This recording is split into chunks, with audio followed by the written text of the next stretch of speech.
Alright guys, here's what's on the bench today. This is in the Esp Ltd Rzk-600. It needs cleaned up, it needs restrung. Let's get started on this one. Here we go.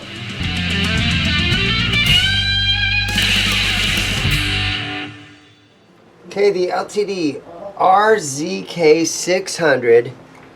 This guitar has the ZIMM'S in it, and a really cool, very unique pick guard, one single volume, three-way switch, Floyd Rose, EMG pickups. This is the signature model from that guy from Rammstein. And this isn't a decal on there, this is in the paint. Neck through, battery box for the active EMG pickups, made in Korea, 2006. I think they only made this for 1 year. Let's get started here by just testing on the guitar and see if the electronics are working. Yeah, they're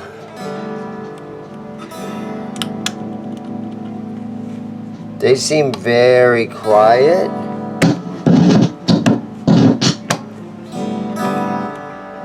So I think maybe I need to put a new battery in it right off the bat.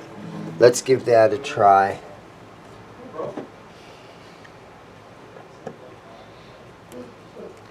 Take this back plate off of here. This is the battery access area.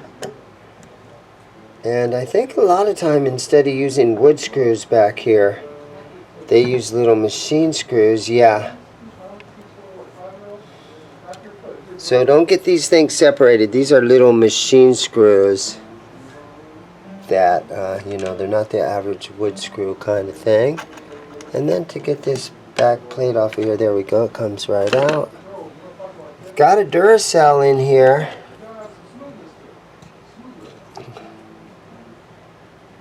Okay, let's take a look at this and see how to get this bad boy out of here. There we go. I suppose we could take my meter and check and see if the battery here is completely dead.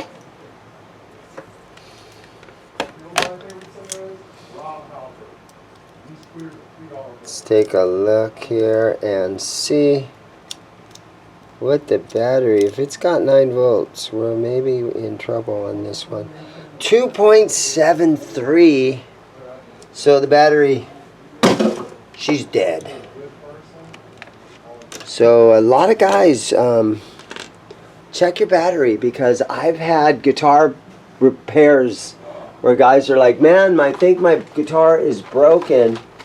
And then I noticed that it's active pickups, and I've been guilty of this myself. And all the guitar needs is a new battery in it.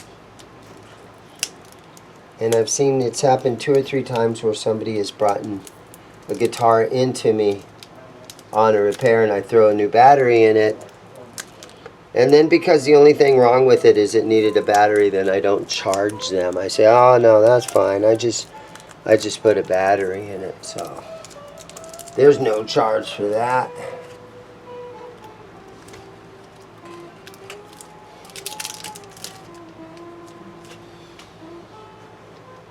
Okay, so let's see if I can do this. This holds the battery in there really, really good, this clip.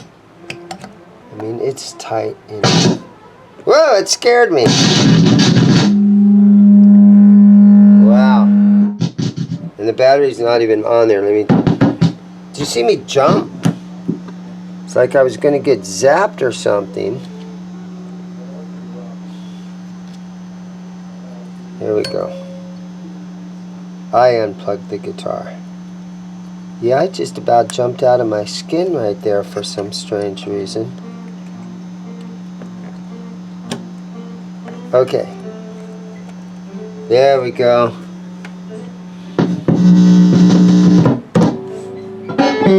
Now we've got power to them. So I'm going to go ahead and put this back plate back on. Okay, to block the trem, so I've got these little styrofoam pads under some electrical tape, and when I set that in there, this is at the perfect height to hold that trem nice and flat, so we can go ahead and pull the strings out of there. The trem block, it works on a lot of them, but sometimes you have to come up with different ways of doing it. Okay, so I've got this that I can loosen these locking nuts up here and move these and get these out of the way. Okay, and so now that we still have string tension, let's take our notch straight edge and short scale, long scale. This is a long scale guitar, and I'm going to lay that on there, and I'm going to see how much gap we have, if any, how much relief is in this neck. And it has a little tiny bit. I think I can give this truss rod a quarter of a turn or so and snug this down a little bit. So let me get this truss rod cover off of here. Okay, so the Rzk-600. In the comments, guys, if you know the Rammstein guitarist, what his name is, because this is one of his signature model guitars. The guy from Rammstein. Frankenstein, Rammstein.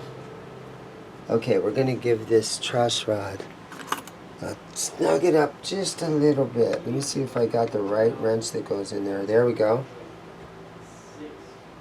About that much is all we're going to do. Now let me look at it again. And I like it right there. I'm seeing little tiny gaps under it right here, which is perfect. Okay, now I'm going to go ahead and let's pull the strings off of this thing, and we'll clean this fretboard. Then we'll put new strings on it. I have my Ernie Ball Power Peg Pro string winder. I've had, this is the second one that I've had in 8 years of restringing guitars. They work really good. And I have a couple of these in the shop for sale. I think they run $21.99 or somewhere around that price. I've got 2 or 3 of them that are brand new and ready to sell.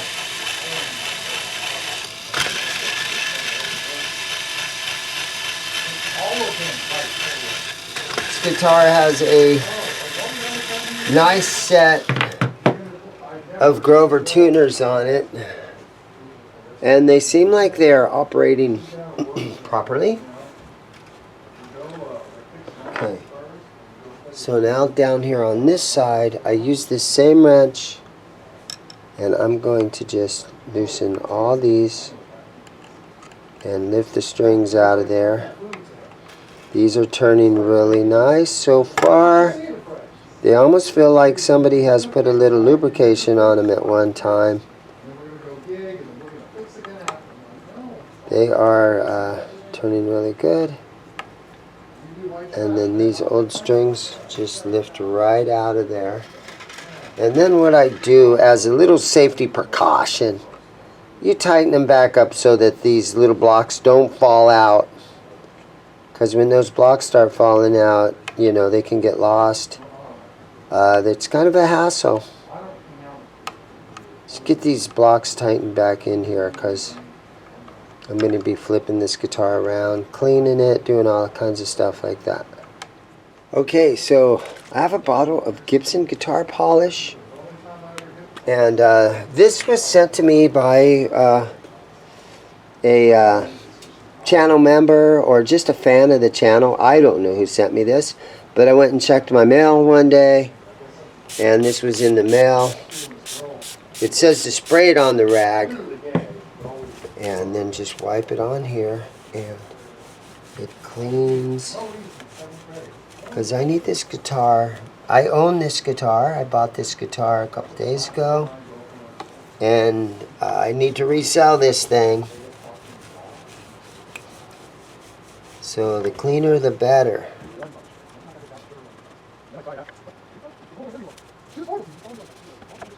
It's got the EMG pickups in it. It's got a little bit of rust on some of these screws.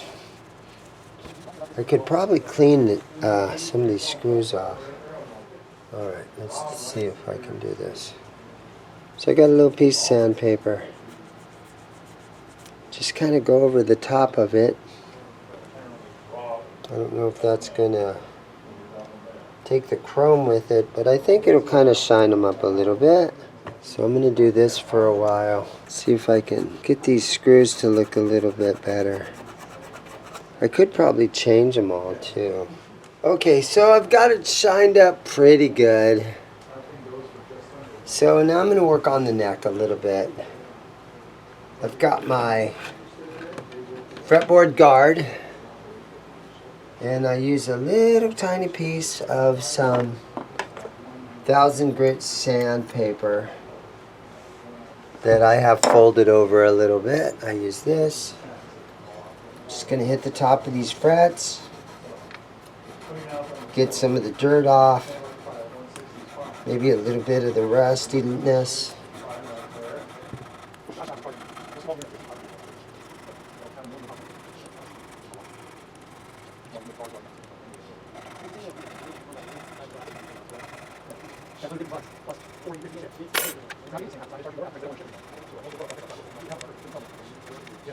Okay, so now I've got a little bit of Music Nomad. F1 oil. I am not sponsored by Music Nomad. I use their products all the time, and you would think that I would be at this point, because I talk about Music Nomad in every video that I do. But that's okay. Here we go. So I take a little cocktail napkin or a little paper towel, spread this stuff on here, let it start to hydrate, let it start to clean some of that DNA off of here from the last guy that's been playing it, and after he went and had a whole plate full of chicken wings and barbecue sauce and everything. Clean all that stuff off of here. The frets feel like a tall jumbo fret to me. I wouldn't say they're extra jumbos. They might be though. They're pretty tall. Again, this guitar is from 2006 is the year that they made these. Okay. And then while I'm up here, I always take my 10mm open end wrench and I snug the tuners down a little bit.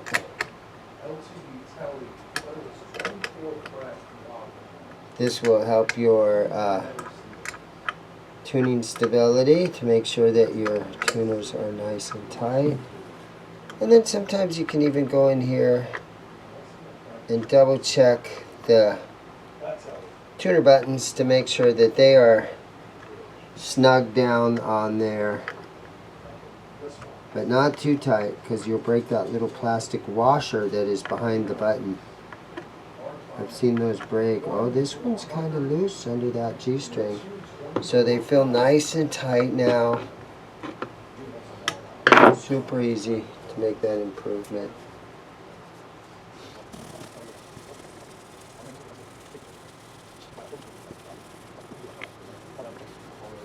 Okay, there we go. Look at that. Got a lot of grossness off of there.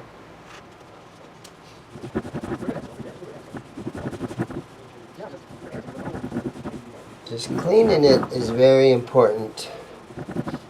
There you go. Like that. This thing's turning out good.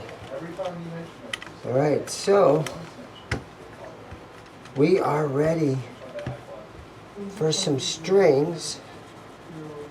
So let's grab a pack of something. Today's string choice. Today's string choice. Fender 10 gauge strings. Pretty sure these are manufactured by D'Addario.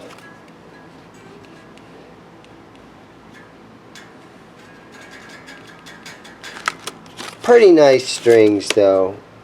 Very rarely do I get anybody in the store saying, hey man, I need a set of Fender strings.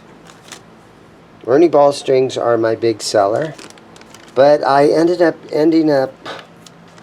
having a whole bunch of these, so I am using them to restring guitars that I own. So I'm not really necessarily selling a lot of them. Sold a couple packs the other day, but they're more for stringing up my own guitars. Oh, and I got a mean comment from somebody when I put a set of these on a Gibson. Yeah, guy didn't like that.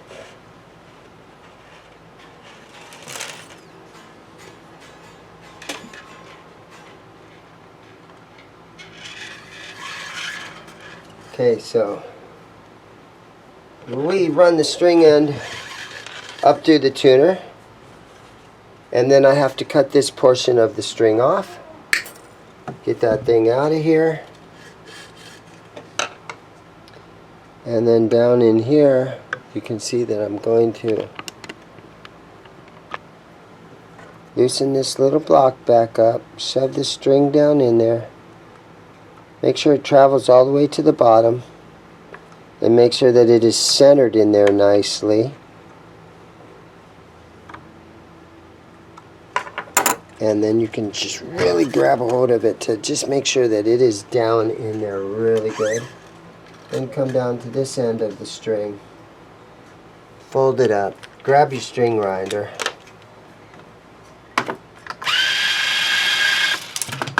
bend the string up, give yourself a couple of 3 or 4 inches of extra string.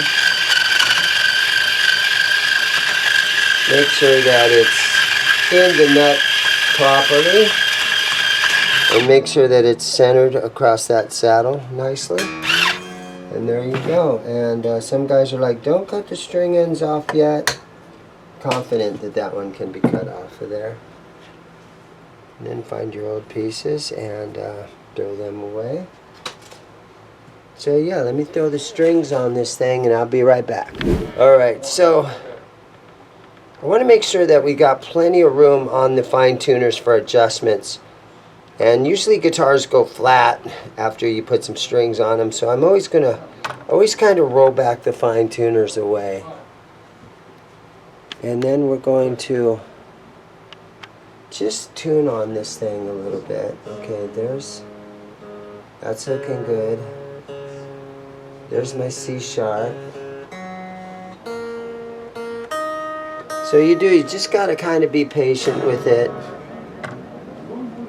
The Floyd is laying a little bit too far down, so I'm going to do one more time, and I'm going to loosen it just a little bit more. And I know a lot of you guys have tricks on how to tune a Floyd. This is my procedure. It's kind of a back and forth a couple of times to figure it out.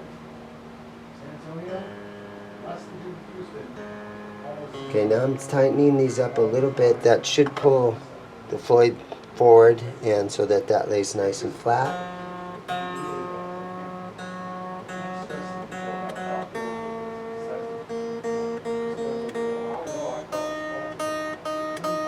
And I kind of just do a little bit at a time.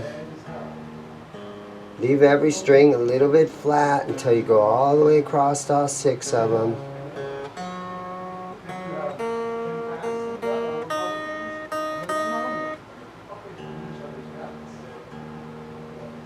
My low E string is showing a E flat, or it says D sharp.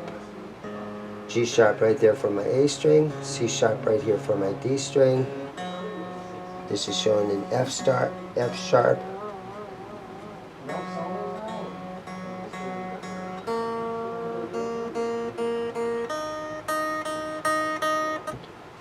Pretty darn good right there.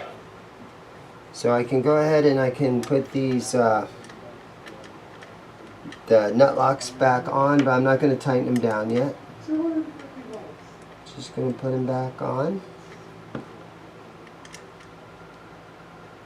And because we've got some string tension, let's take a look one more time at the neck and see if it's flat, how much relief is in it. That looks perfect. This is a nice guitar. They didn't make very many of them. It's kind of a rare one. I'm going to go ahead and put the back plate back on it. Leave those right there. Throw this baby back on. Okay, so I got the back plate on there. I have tuned it. I've got the locking nut. I've got these things locked down.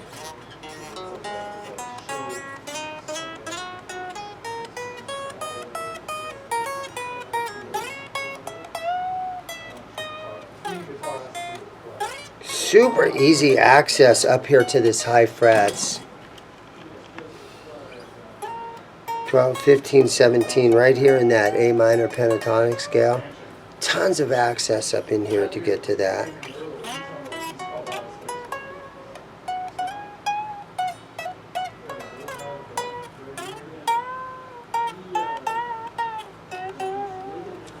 Really nice. Okay, let's plug this thing in. I'm going to give you a little bit of what it sounds like. So here we go. Let's give it a listen.